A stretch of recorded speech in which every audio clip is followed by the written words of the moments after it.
নমস্কাৰ, মই বনজিৎ দাস। গুজৰাটৰ বৰোদ্ৰা চহৰত ক্ষমাবিন্দু নামৰ এগৰাকী যুৱতী নিজে বিবাহপাশত আবদ্ধ হৈছে, যিটোক ইংৰাজীত চোলোগামী বুলি কয়। কিন্তু এই যুৱতীগৰাকীয়ে নিজে বিবাহপাশত কিয় আবদ্ধ হ'ল, তাৰ আঁৰত কিছুমান নিশ্চয় কাৰণ আছে। মই বোধ কৰোঁ চেল্ফ ৰেচপেক্টৰ কাৰণেও হ'ব পাৰে, হয়তো তাই মেণ্টেলি ডিছঅৰ্ডাৰ হৈছে, বেমাৰত ভুগিছে কিছুমান। কিয় তাই এনেকুৱা প্ৰথা লৈ ল'লে?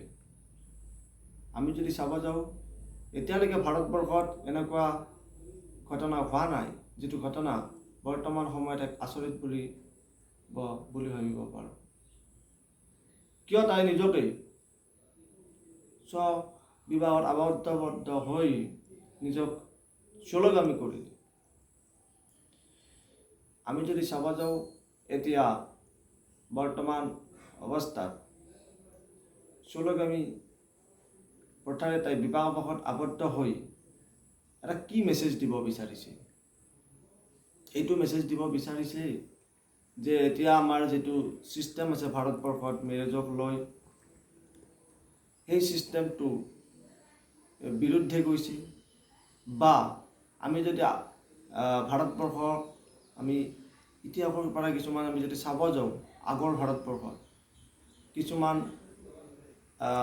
মাইকী বা কিছুমান মহিলাই হয়তো মাংগলিক দোষৰ বাবে গৰুৰ লগত, ছাগলীৰ লগত, জীৱ জন্তুৰ লগত, গছৰ লগত বিবাহপাশত আবদ্ধ হৈ মাংগলিক দোষবিলাক দূৰ কৰে। গতিকে এনেকুৱা কিছুমান পৰম্পৰাগত ৰীতিৰ ওপৰত নিৰ্ভৰ কৰিও আমাৰ ভাৰতবৰ্ষত কিছুমান বিবাহ প্ৰথা আছে। হয়তো এইবিলাক অন্ধবিশ্বাসো হ'ব পাৰে, বা হয়তো এইবিলাক কুসংস্কাৰো হ'ব পাৰে। কিন্তু মই ভাবোঁ ক্ষমাবিন্দুৱে যিটো প্ৰথা ল'লে, সেইটো কি কাৰণত ল'লে? এইটো আমাৰ সমাজখনৰ কাৰণে পজিটিভ নে এইটো সমাজৰ কাৰণে নিগেটিভ হ'ব? যদি আমি অপটিমিষ্টিক আউটলুকৰ পৰা চাব যাওঁ, এইটো চেল্ফ ৰেচপেক্টৰ কাৰণেও হ'ব পাৰে। আৰু যদি আমি পেচিমিষ্টিক আউটলুকৰ পৰা চাব যাওঁ, এইটো এনেকুৱা হ'ব, যদি আমি সকলো মানুহে বা মহিলাই হওক যদি নিজকে নিজে বিবাহপাশত আবদ্ধ হয়, তেতিয়া আমাৰ যিটো আজি বৰ্তমান অৱস্থাত সমাজত মেৰিয়েজ ছিষ্টেম আছে, এইটো বিপথে পৰিচালিত হ'ব। এতিয়া আমি সমাজত যদি আমি চাব যাওঁ, যিটো মেৰিয়েজ ছিষ্টেম, সেই যিটো পুৰুষ আৰু মহিলাৰ মাজত বিবাহপাশত আবদ্ধ হয়, সেই মেৰিয়েজ ছিষ্টেমটো যদি আমি সন্মান কৰোঁ বা সেই মেৰিয়েজ ছিষ্টেমটো যদি আমি সমাজত বচাই ৰাখিব বিচাৰোঁ, তেতিয়াহ'লে এনেকুৱা ছিষ্টেমত আমি বিৰোধিতা কৰিব লাগে।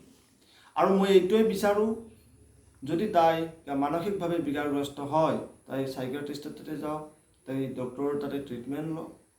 মই এইখিনিয়ে বিচাৰোঁ যে এইগৰাকী মহিলাই যিটো ষ্টেপ লৈছে, এই ষ্টেপটো দুটা এংগুলৰ ফালৰ পৰা চাবলৈ গ'লে এটা চেল্ফ ৰেচপেক্টৰ বাবেও হ'ব পাৰে, আৰু ছেকেণ্ডলি এটা মেণ্টেল ডিছঅৰ্ডাৰো হ'ব পাৰে। গতিকে আমি বা মই এজন সচেতন যুৱক হিচাপে এইটোৱে বিচাৰোঁ যে এনেকুৱা ঘটনা যাতে ভাৰতবৰ্ষত আৰু নহয়। কাৰণ এইবিলাক ঘটনা মই বোধ কৰোঁ মেৰিজ কম থাকে, ডিমেৰিজ বেছি। নিজক লৈ হয়তো তাই অসন্তুষ্ট হৈছে, নিজৰ জীৱনটোক লৈ। এনেকুৱা কাৰণতো হয়তো এনেকুৱা কথাতে মহিলাগৰাকী ল'ব পাৰে। গতিকে মহিলাগৰাকীয়ে লোৱা এই সিদ্ধান্ত মই সম্পূৰ্ণৰূপে মানি ল'ব পৰা নাই। কাৰণ এনেকুৱা সিদ্ধান্ত মই এতিয়ালৈকে আগতে শুনাও নাছিলোঁ, দেখাও নাছিলোঁ। গতিকে এজন সচেতন যুৱক হিচাপে মই এইখিনিয়ে বিচাৰোঁ, এই মহিলাগৰাকীক অনতিপলমে গুজৰাটৰ চৰকাৰে চাইকিয়াট্ৰিষ্ট বা কোনোবা ভাল ডক্টৰক দেখুৱাব লাগে। মই এইখিনিয়ে বিচাৰোঁ। ধন্যবাদ।